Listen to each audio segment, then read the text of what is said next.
پاکستان کو ہم پہاڑوں، دریاؤں اور شہروں سے پہچانتے ہیں، مگر اس سرزمین کے دل میں ایک ایسی دنیا چھپی ہے جسے ہم نے کبھی دیکھنے کی کوشش نہیں کی۔ یہ وہ دنیا ہے جہاں مارخور بغیر ڈرے چٹانوں پہ دوڑتا ہے، جہاں برفانی چیتا خاموشی میں گم ہو جاتا ہے، اور جہاں سندھ آئی بیکس پہاڑوں کی چوٹیوں پر زندگی کا رقص دکھاتا ہے۔ آج آپ وہ پاکستان دیکھنے جا رہے ہیں جو نہ ہماری روزمرہ زندگی میں نظر آتا ہے اور نہ ہی عام گفتگو میں یاد آتا ہے۔ یہ ہے پاکستان کی جنگلی زندگی، ایک پوشیدہ کائنات، ایک سانس لیتے ہوئے حقیقت جسے اب ہم ایک نئے انداز میں دیکھیں گے۔ گلگت، ہنزا اور چترال کے پہاڑ ایک ایسے جانور کا گھر ہے جو پاکستان کی شان سمجھا جاتا ہے۔ یہ ہے مارخور، کڑاکے کی سردی، تیز ڈھلائیں اور پتھریلے پہاڑ۔ یہ خطرناک علاقہ مارخور کے لیے جنت ہے۔ یہ مضبوط، ہوشیار اور اپنی خوبصورتی مڑے ہوئے سینگوں کی وجہ سے دنیا بھر میں مشہور ہے۔ برفانی چیتا ملک کا سب سے پوشیدہ شکاری ہمالیہ اور قراقرم کے دامن میں ایک سایہ خاموشی سے چلتا ہے۔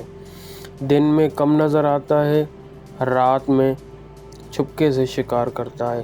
پاکستان میں اس کی تعداد کم ہے، مگر یہ پہاڑی ماحول کے توازن کے لیے ضروری ہے۔ سندھ کے پہاڑوں میں آئی بیکس اپنے چوکس اور رفتار سے پہاڑوں پر تیرتا نظر آتا ہے۔ بلوچستان کے صحرا میں ہرن اور ریگستانی لومڑی اور نایاب بلیاں اب بھی کم تعداد میں ملتی ہیں۔ یہ جانور کئی صدیوں سے اسی ماحول کا حصہ ہیں۔ دریائے سندھ بہتا ہوا اپنے ساتھ پرندوں کی دنیا لاتا ہے۔ سفید بگلا، تلور، بطخیں، عقاب اور سینکڑوں اقسام کے آبی پرندے اس دریا کو رونق دیتے ہیں۔ پاکستان پرندوں کی ہجرت کا ایک اہم راستہ بھی ہے۔ جنگلی زندگی صرف خوبصورتی کا نام نہیں، یہ زمین کے توازن کی بنیاد بھی ہے۔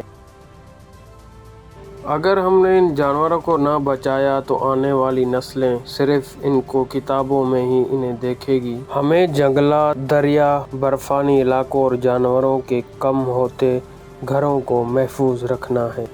پاکستان کی جنگلی دنیا ہمارے دل کی دھڑکن ہے۔ یہ ہمارے پہاڑوں کی سانسوں، دریاؤں کی بہاؤ اور صحرا کی خاموشی میں چھپی ہوئی ہے۔ اس دنیا کی حفاظت ہم سب کی ذمہ داری ہے، کیونکہ جب جنگلی زندگی محفوظ ہوتی ہے تو ملک بھی محفوظ رہتا ہے۔ تو یہ تھی آج کی ہماری کچھ ڈاکومنٹری ویڈیو۔ اگر آپ کو پسند ہے تو اس کو لائک کریں، سبسکرائب کریں اور شیئر کریں۔ ملتے ہیں کل انشاءاللہ ایک نیکسٹ نیو ویڈیو کے ساتھ۔ اللہ حافظ۔